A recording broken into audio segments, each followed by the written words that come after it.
अस्सलाम वालेकुम दोस्तों, मैं हूं हमजा अहमद सिद्दीकी और आप देख रहे हैं वस्ले यार। तो दोस्तों, आज की वीडियो में हम जानेंगे कि यहूदी हज़रत जिब्राईल अमी को अपना दुश्मन क्यों समझते हैं। इस बारे में अल्लाह रब्बुल इज़्ज़त कुरान अज़ीम में कुछ यूँ इरशाद फरमाता है, सूरतुल बकरा आयत नंबर 97 से 98 तक।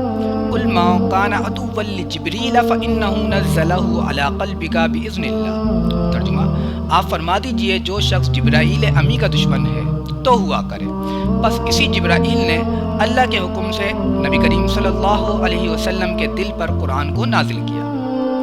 तो दोस्तों, जान लें कि ये आयत यहूदियों के उस कौल पर नाजिल हुई कि उन्होंने हज़रत उमर फ़ारूक से कहा कि जिब्राईल हमारा दुश्मन और मिकाईल हमारा दोस्त है। यहूदी जिब्राईल को अपना दुश्मन इसलिए मानते हैं कि वो वही के ज़रिए उनकी साजिशों को नबी करीम सल्लल्लाहु अलैहि वसल्लम तक पहुँचाते थे।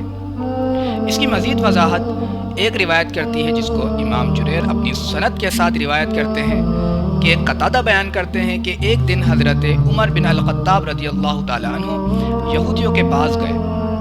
जब उन्होंने हज़रत उमर को देखा तो उनको खुशामदीद कहा।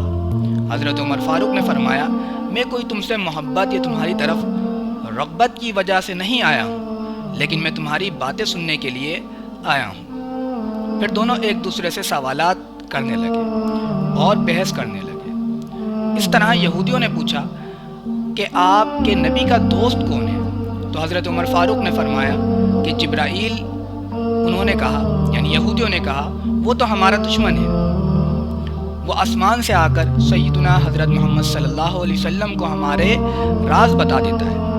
वो जब भी आता है जंग और कतसाली लेकर आता है। अलबत्ता हमारे नबी का दोस्त मिकाईल है, वो जब भी आता है सुलह, खुशहाली और गले की फरावानी के साथ आता है। तो हज़रत उमर फ़ारूक ने कहा, हैरत है कि तुम जिब्राईल को पहचानते हो और हज़रत मोहम्मद सल्लल्लाहु अलैहि वसल्लम का इनकार करते हो।